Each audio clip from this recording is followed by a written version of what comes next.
Today, you are in for a treat. I sat down with Pastor Talaat McNeely. Pastor Talaat is the co-founder of His and Her Money, along with his wonderful wife. They actually help people get their finances in order. They are financial educators. They've got a huge following on YouTube, on Instagram, and they are also the pastors of All Nations Aurora. So we talk finances, we talk bi-vocational ministry. You're going to love it. Stay till the end to hear what Pastor Talaat has to say for pastors wanting to start a side hustle and things like that. If you haven't gotten your copy of Plan Your Visit Playbook, my church marketing book, you can get that down below in the description. And now let's jump into the episode. Welcome to the ChurchCandy Podcast, the podcast of sweet ministry success. I'm your host, Brady Sticker, and let's jump in.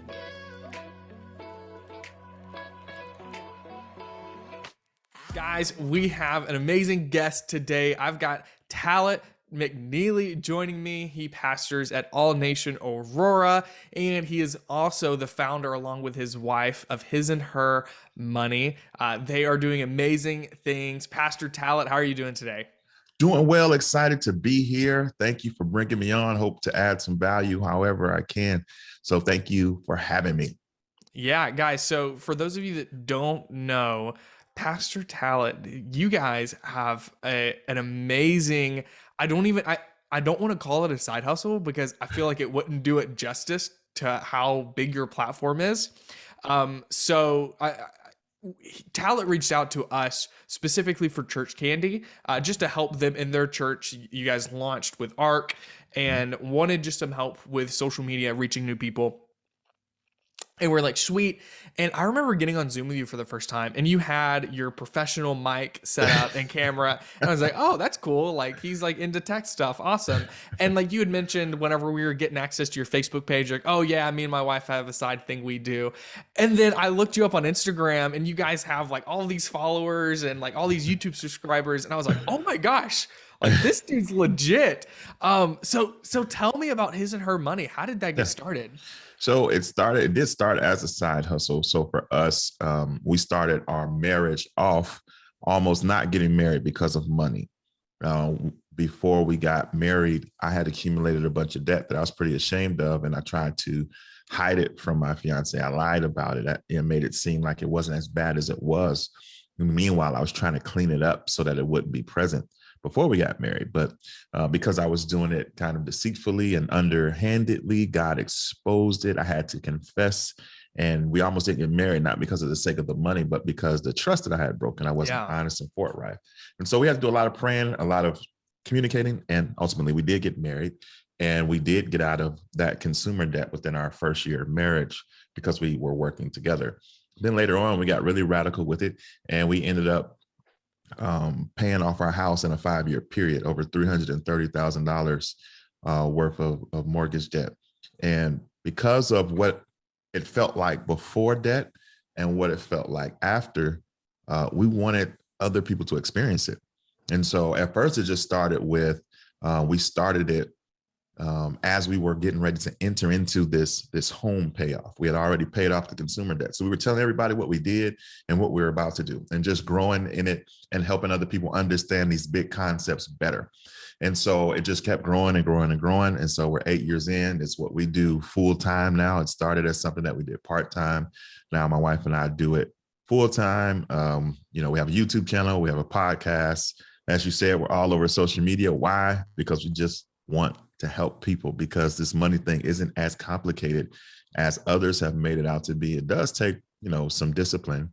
It does take some paradigm shifts, but it's totally possible. And we put our lives out there, what we've done and what we've helped others do, because sometimes it's better to see examples before you realize that it's something that you can do too. Yeah, absolutely, man. Absolutely. I love that. So were you working in ministry while you guys were paying off the debt?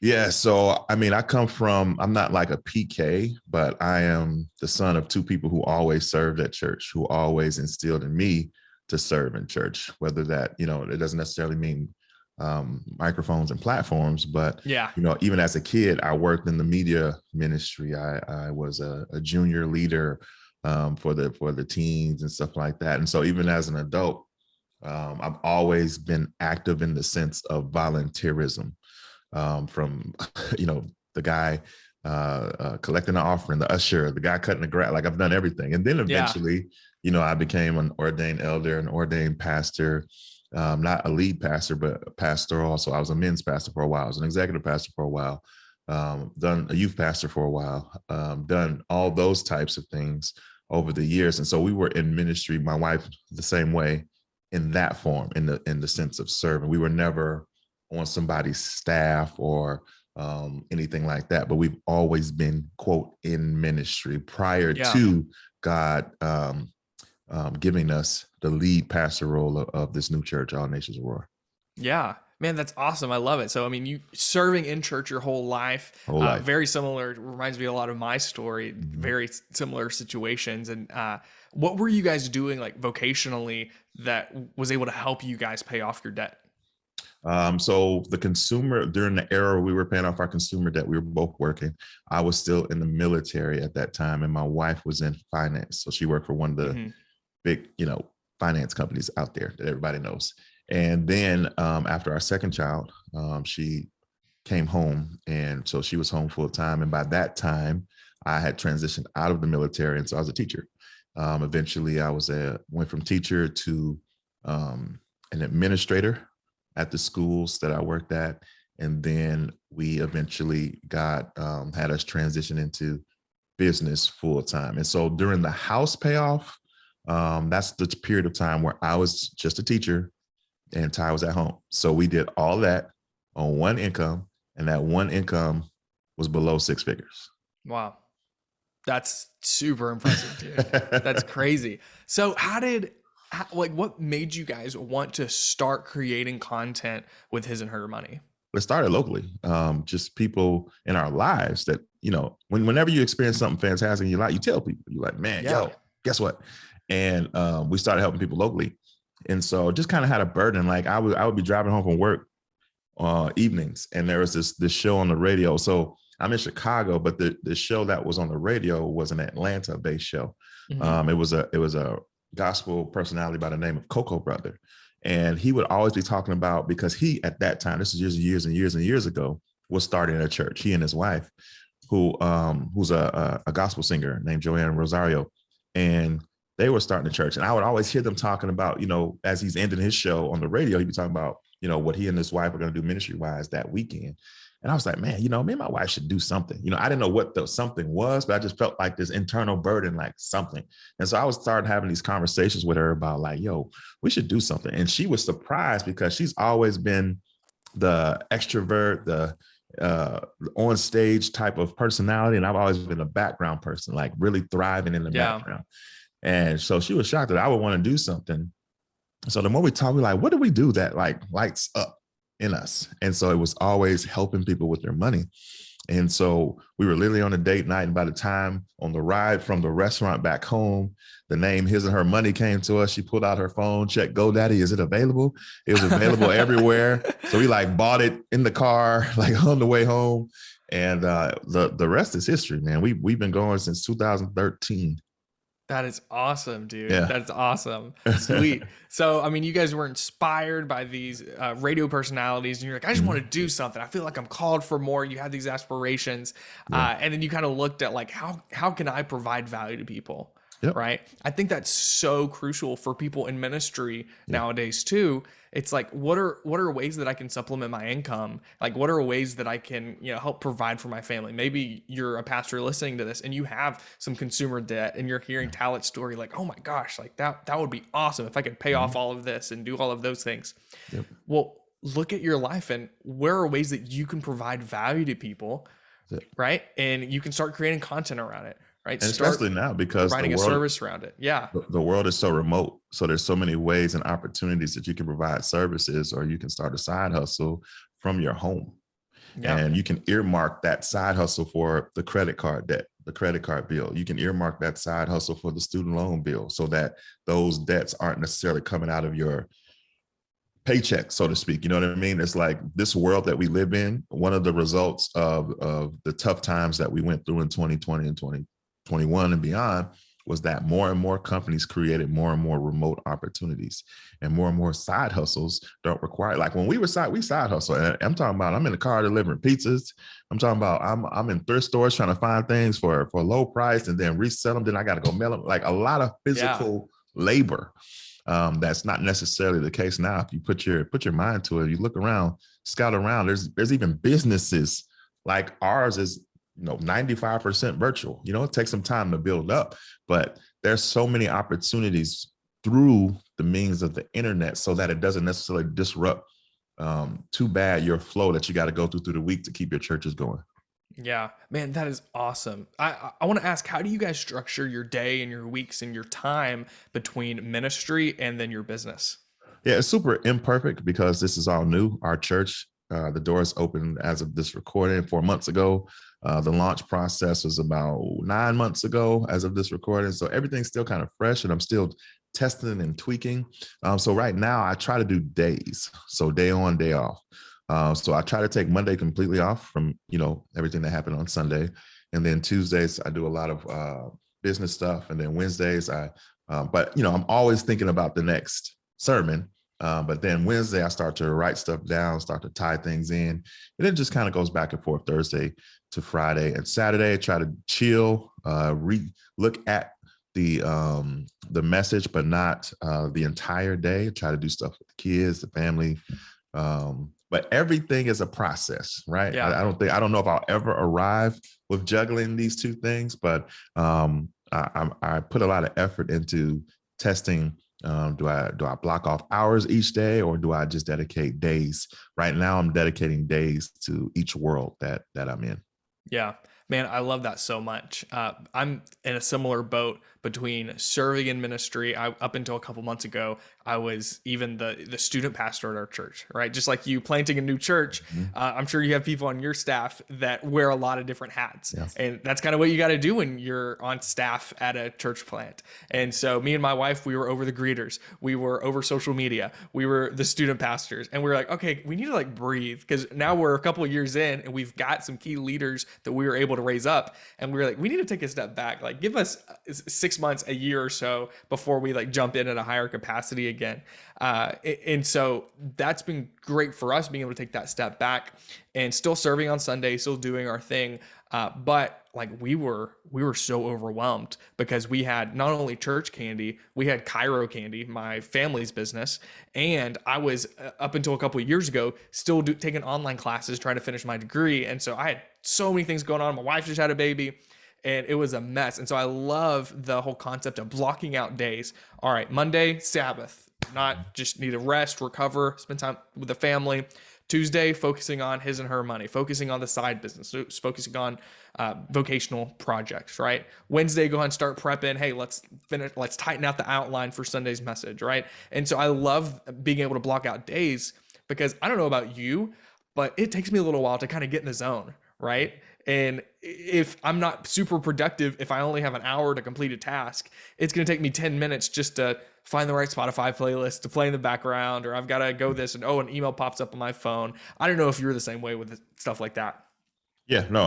And the key for me, at least in my mind, while I'm working so hard to find the right pace, and why everybody should, is because you got to have longevity in mind. The Bible says that God wants us to run the race that he set before us with endurance, meaning that we have to have the stamina for the long haul. And so it's important, because it's easy to just keep going, right? Sunday, you get off stage. Monday, you right back at it. And then next thing you know, it's Sunday again. And you just stay in there because, when you're young, or when you're new, and when it's fresh, you got plenty of energy, plenty of adrenaline, and you end up burning out because you haven't been intentional about how God was intentional on that seventh day that he rested. It wasn't accidental. It was a blueprint. It was a model. And so that's why I think it's important. Even when you're bivocational, you're also a spouse, you're also a parent. You still have to have those moments of intentional rest, intentional focus on you, because you're in this for the long haul. Absolutely, man. Absolutely. I want to shift gears a little bit, and I'm a super YouTube fan, and like I'm on the cusp of like millennials and Gen Z, and so I'm right in that demographic that loves YouTubers and that whole thing. Not, if you're listening to this, probably not the same like YouTubers that your kids watch, but YouTubers that are in like the financial and business Yeah. space. And Talaat has, had the pleasure of like interviewing and being kind of in some of these similar circles Yep. with these people with his and her money. Man, what's been your favorite part about kind of being this influencer and creator? It's kind of, if you would even call it that. Yeah, for me, it's just the ability, because of just how I'm wired, that I'm always trying to learn something new. So by being intentional with the platform that we've built and stewarding it well, we've been able to reach people that I never would have had a conversation with otherwise. And Yeah. so for me, I think the reason people like our show so much, I always get comments like, man, you be knowing what questions to ask. I'll be like, because I'm asking for me. Yeah.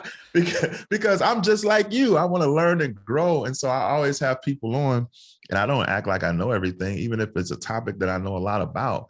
I put myself in the student seat. One, for the audience, for the sake of the audience, I do want to put in the mindset, like, what if I didn't know anything about this topic? What type of questions would I ask? So for me, it's the opportunity to continue to grow. I think we should all be students of something. We should all be trying to get better at something. We should all be trying to deepen our knowledge on something. And so for me, the best part has been the opportunity to do that. I got to be on a call like this with TD Jakes and Tony Evans and Brandon Turner from Bigger Pie and Dave Ramsey and all these people I would have never been able to talk to otherwise. And so I think it goes back to, I didn't, snap my fingers and get to talk to Dave Ramsey. There was 8 years of hard work and dedication and stewardship that made my platform at the level to where those types of people will want to show up on our show. And so I'm able to see that what you do in hidden, when you don't have the blue check next to your name, when you don't have 6 figures of followers, that's what counts. And it goes the same with the church. I'm in month, like I said, 4 of this church, and we have the same heart approach that we did when we were first starting our business. We treat it as though it's something great now, not that it one day will be. So we show up in a certain way to the best of our ability. That's why we came out the gate connecting with you in ChurchCandy, because we know the power of marketing. Now, we don't have the same budget as some of your other clients do, right? But the question is, what can we do? We know the power of it. We know how important it is. We know we want to have a good presence. We want to put on a good, we want to have a good online footprint. Yeah. And we know that I don't know how to do ads. I know how to do a lot of things on the internet. I know basics of Facebook ads, but I don't have the passion to keep tweaking and keep testing and keep like y'all do. And so it's all about stewardship, but stewarding at your level. Don't get caught up. Like the quote I'll never forget from John Acuff is, never compare your beginning to somebody else's middle. So the question is, what can you do where you're at and steward that well and just keep building that way? And so the way that we did that at His and Her Money, and the way that I'm able to interact with these people that I never would have been able to before, is the same approach we're taking with All Nations Aurora. So that's the best part for me. Continue to be able to learn from some of the best. So good, man. That right there, that clip is going on TikTok, and it's going on Instagram Reels for this podcast. I love it, bro. I love it. So tell me, how do you have it structured, like the format of your content? Are you guys just doing a podcast? Are you making separate videos? Tell me about what you guys have going on. Yeah, so it's a multifaceted. So like my wife's background is in finance. My background is in education. So we're financial educators. One of the things I know about education is everybody learns differently. Mm-hmm. There's a theory by Dr. Howard Gardner from Harvard called the theory of multiple intelligences. And everybody doesn't learn lecture style. Some people prefer video. Some people prefer audio. Some people prefer written. And so we do all of the above. And so we have a podcast, but we also record the video and we upload it to YouTube, but we also do native YouTube videos that are not podcast episodes. We also have articles on our website because that's some people's style. And we all know that social media runs the world. So all of that content that we create gets repurposed into native content for each of those platforms. We're not on TikTok yet. I know we're behind schedule on that. It's just that, this whole church thing, yeah, kind of took some energy. And so we'll get there. But yes, that's how we run it. We do a multifaceted approach. Now, like I said, we work harder.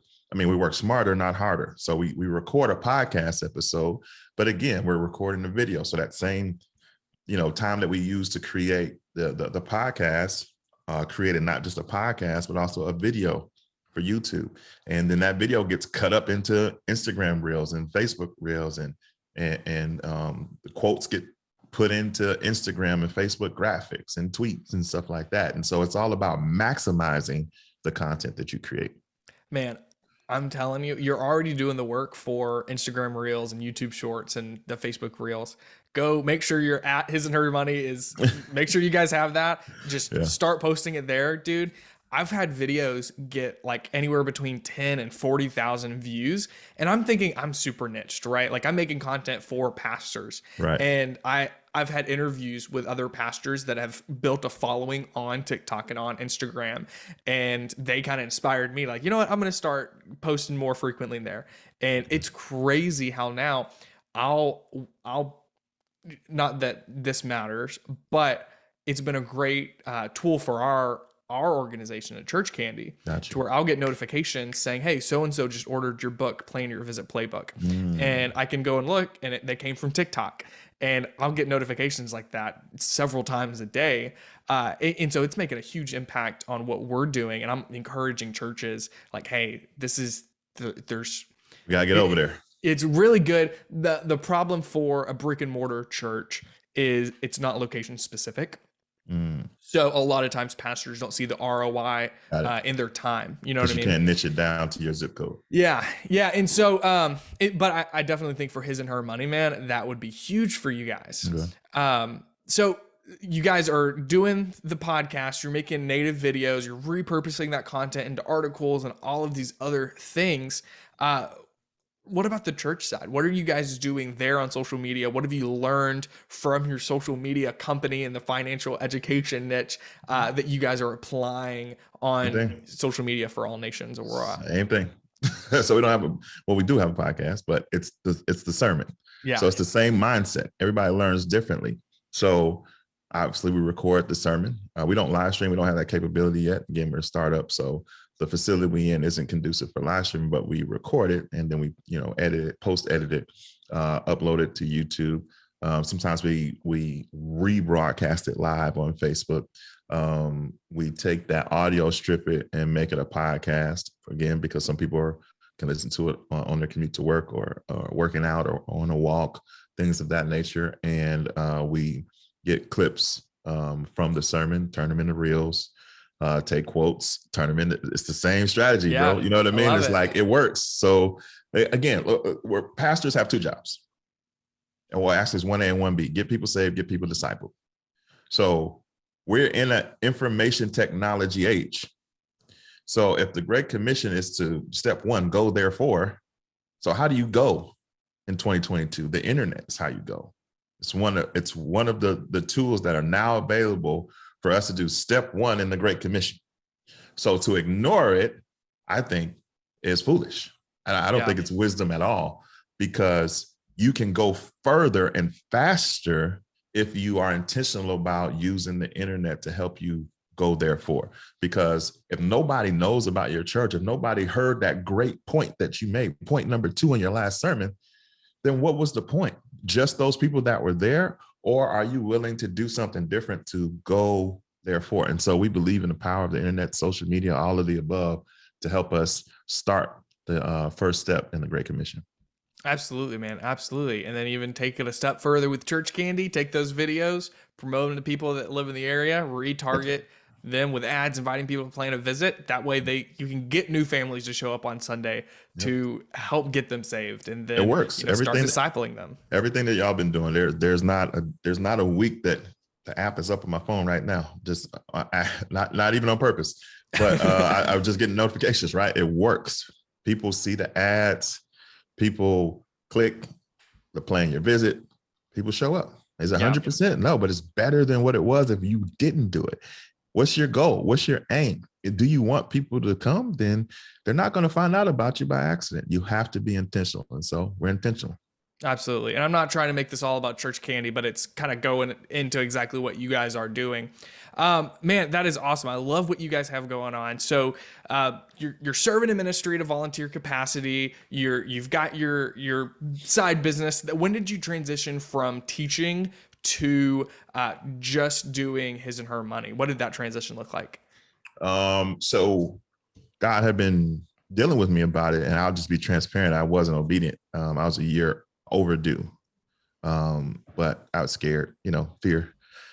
Even the best of us fall for it sometimes. And so I had gotten a promotion, and I was going to be an assistant principal now. So when I went into education, my goal was to go all the way up to superintendent. And slowly but surely, God started to change my heart and pivot me towards looking at, no, you have a business that I'm giving you that I want you to run full time. And so we went through everything as far as paying off the house. We put not 3, not 6, 12 months of emergency funds up. And Brady, I was still hesitant. Yeah. I was still like, I don't know, this, that, and the other. And so I took that promotion, and it was the worst year of my career. Wow. It was nothing but warfare the entire school year. Now, if you don't have a background in education, this may not make sense to you, but I'm the assistant principal, and I ended up leaving in February. That's right before all the major testing. That's right before all the decisions are made as to who's coming back next year and who's not. That's the preparation, getting ready for spring break, and then the turn towards the end of the school year. And I'm the assistant principal, and I resigned. Here's what happened. I went in, so it was a tough year. So it's like, I'm trying to low crawl my way to the finish line, because in my mind and my wife's mind, at the end of this school year, we'll do it. But I was supposed to do it at the end of last school year. So it got so tenuous that I walked in, it was February 28th, 2018. And I knew it. I knew it was over. I said, this is it. I can't do it anymore. The grace was gone. So you can be in the middle of something. I don't mean to turn this into a church thing. No, come on. You can be in the middle of a situation that's adverse, that's not ideal, but God gives you the grace to withstand it. And in that moment, I realized I don't have the grace anymore. Like, this stuff is getting to me, and I'm taking it home. It's messing me up. I called my wife. I said, I think today's the day. Because we've been talking again. We're saying we just have to get to the end of the school year. But God made it so apparent that time was up, Yeah. And I resigned, brother. And here's the thing. And this is my story. I'm not saying it's going to be everybody's story. This is not me saying this is going to be everybody's story. When I became obedient to what God had already told me to do months ago, the 2 weeks after I resigned, I made more money than the entire school year. Come on, bro. That is awesome. God was waiting on me. Yeah. Dude. So obedience is better than sacrifice, to everybody listening. And I'm just saying, fear have a way to get you, but you got to know God's voice, and you got to trust God's voice. So that's the transition. Yeah. Was 8 months overdue, but God's will was still done. So you showed up and you were like, but I got it done. Yeah, you showed up that day. Stuff was happening that day. Stuff that happened, stuff happens in schools, and like I said, I just realized that I don't have the grace for this anymore. Yeah. I'm not supposed to be here. And so then I wasn't. Man. So then you transitioned. Those 2 weeks made more money than what you guys would have made the entire school year. Yep. What are the different ways you guys are able to monetize your platform? What are the different things you're doing? So we have products. So we have courses, we have a membership, we have ebooks, but we also work with brands. And so if a brand aligns with the messaging that we do on our show, they'll run an ad, not in the sense of Facebook, Instagram ads, but in the sense of a commercial on our YouTube video, or a commercial on our podcast. There's also AdSense from YouTube, AdSense from the ads on our website. speaking, counseling. Yeah, I think those are all the different ways. That's awesome, dude. That's awesome. Yeah, I feel like a lot of people think. I'm sorry, affiliates. Oh, so yes. When somebody else has a product and it aligns, and then you promote the product and they use your code, you get a cut of the money. Sorry, that was the last one. No, you're good. Speaking of ads, this episode of the ChurchCandy Podcast is brought to you by Plan Your Visit Playbook. You can get your free copy below in the description. How to plug that. That's awesome, bro. Yeah, because I feel like a lot of people think like, oh yeah, being a YouTuber and being an influencer, it's you get all this money from the YouTube ads, right? The Google AdSense with the. It's tricky. It's so tricky. And I've heard that in the financial education niche, your CPMs are a lot higher than if you were a prank channel, right? Or doing other stuff like that. And it depends on what you're talking about, because if like for like the last 18 months or so, anybody that was consistently talking about crypto, like they got a lot of views. Anybody that was consistently talking about stock market, because all those were going up. Yeah. And so if you got on, it didn't matter what your background was, but you talking about the hot stock tip or the hot crypto to get involved in, you kind of skyrocketed. Us, we ain't trendy. We stick with the hallmarks of who we are. And so we just kind of ride a more, streamlined up and down path like that. But yeah, it depends on what you're talking about. Like I said, some of them crypto people was probably neck and neck with prank people, because it was such a topic that people were consuming at a high rate. Yeah, man, that's cool. So interesting, right? One of those things that me personally, I'm always watching the Graham Stephan iced coffee hour and watching all these things and hearing kind of the background of what it is they're doing. It's cool to see some behind the curtain stuff. Yeah, those guys are amazing. And what they built is still inspiring to us to this day. Yeah, man. Hey, won't be long. You'll be sitting on that. I receive it, Brady. Iced coffee hour with Graham and Jack.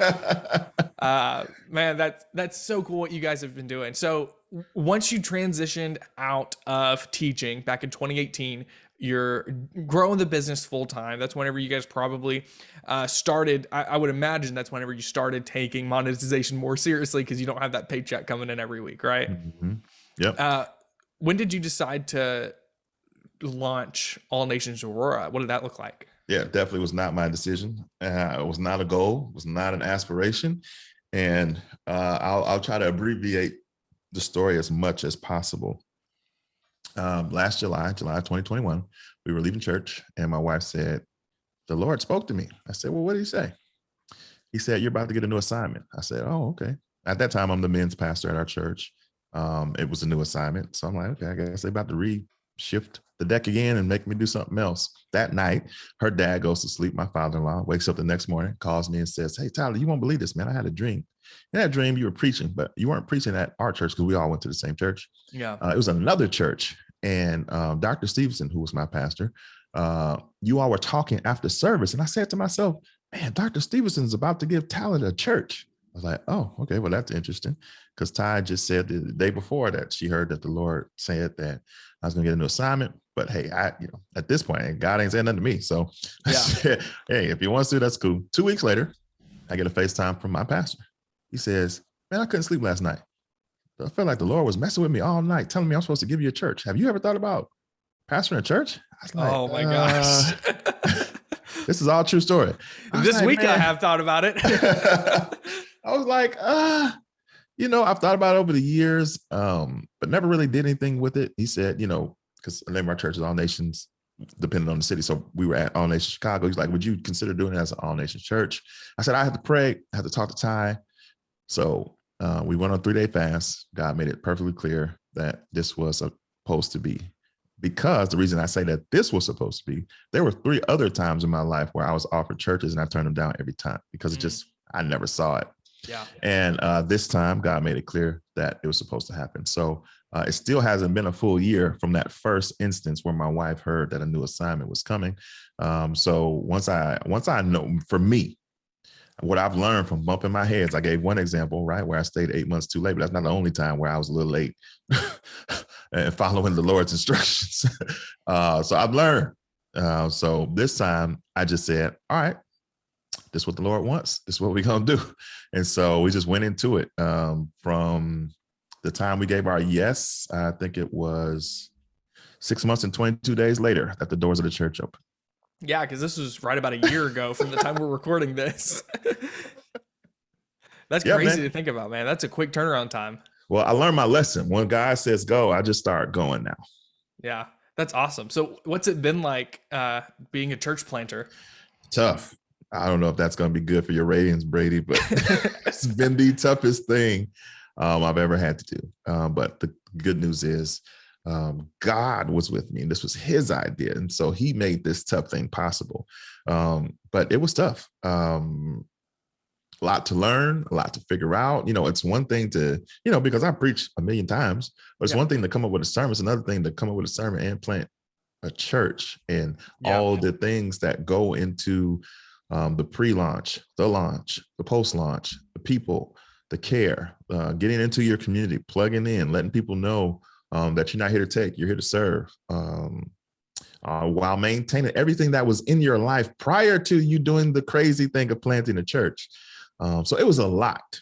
It was a lot. At the same time, during this entire launch process, my mother-in-law, my wife's mom, her health takes a nosedive and she ends up passing away. She goes into the hospital 2 days before our launch service and never comes out. And so now my wife is still presently wrapped in grief. Can't really, she does as best as she can on Sundays, but for the most part, her mom was her work. They're super close, super tight. Her mom lived down the street, 15 minutes away. So it devastated all of us. It destroyed my wife. It's still present. And so doing all this and trying to care for her, it has been a lot. But all this has shown me even more just how powerful God is, because all of this should have broken me. Just all the things that are on the plate that I'm supposed to care for and steward. But because Holy Spirit has been with me, and with her and with our church and with our business, everything is still moving and progressing in the right direction. I take zero credit because I don't have the strength. I don't have the answers, but whenever I need to make a move, he helps me make the right move. So far, so good. Man, that's incredible. Just seeing all of the trials and tribulations that were happening all the way up to the week of launch. Mm-hmm. And, you guys are still doing amazing things in Aurora.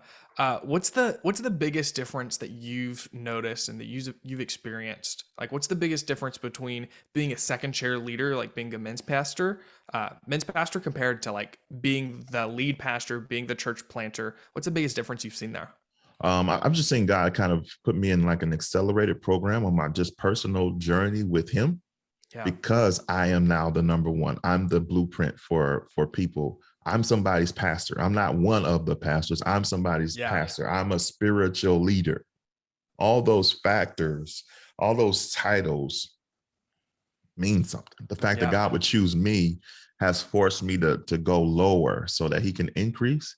And I've just been on this kick of just devouring everything that I possibly can to be all that God wants me to be in this position, in this season. So I've just noticed this like a new level, and I've always been a student, like I said earlier, but a new level of that.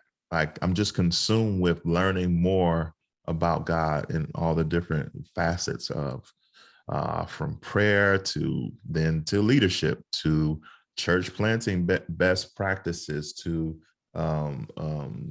Bible study tactics to sermon prep. Like I'm studying everything because I want him to be pleased with how I stewarded this assignment. So I've noticed that because that's been my heart's desire, he's been answering it. Man, so good. I love that so much. Before we wrap up, man, I want to ask you one final question.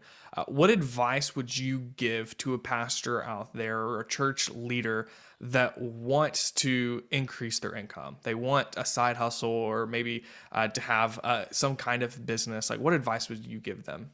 Number one, I would tell them to be organized because you can get a side hustle, you can get two, But if you're not organized, then all of your efforts can go wasted because you don't have a plan for the money. You don't have a plan for your time. And so you end up feeling like you're just in a hamster wheel doing stuff, but not making progress. So I would say be organized and be intentional. Okay, I'm getting this side hustle so that I can meet this goal. And so when this income comes in, you're probably gonna have to put some back, right, to keep the side hustle. You might, if you're doing something online based, is there some software you got to buy, some equipment you got to buy? If you're doing something physical, gas money, stuff like that, and then factor in, okay, how much will be left over to help me achieve this goal, and then track it. I'm doing this. This is the goal, and now I'm measuring my progress to get there. Because if you're looking at the measurements of your progress, it becomes fuel for you to continue on in the journey. If you're just doing, and don't know what type of progress you're making, you're going to give up and you're not going to achieve what you set out to achieve. So that's number one. I would have organization behind what you are trying to do. Then go and do some research. There's a lot of scams out there, but there's a lot of great opportunities out there. It could be centered around things that you're already good at. You're not just a pastor, you're a pastor, something. There's something in you, a gift, or maybe whatever vocation you had previously. Is there something that you can do on a part-time, small-time, remote type basis that allows you to not be hindered in what you're planting with your church or maintaining the church that you're leading, and look for opportunities out there that may not have been there 1, 2, 3 years ago. Reimagine the type of things that you can get into, and that comes with research. Look on YouTube, top side hustles for remote in 2022, just as off the top of my brain thing. And see, does any of that resonate? And then, double check it, fact check it, make sure that what that person on YouTube or on that podcast, on that article said is accurate. Don't just go off one source, but do some reviews on this company or on this side hustle, and a way that can potentially accelerate your ability to create something, whether that's a side job or a side business. Is there a course you can take to help you know how to get started, to as far as learning about this business or the side hustle, to now executing it? Because sometimes if we just try to piecemeal stuff on YouTube, it could take forever. If we would have bought this $97 course, it took us from A to Z, and then we could have got going that much faster. So those are a couple of things that I would keep in mind.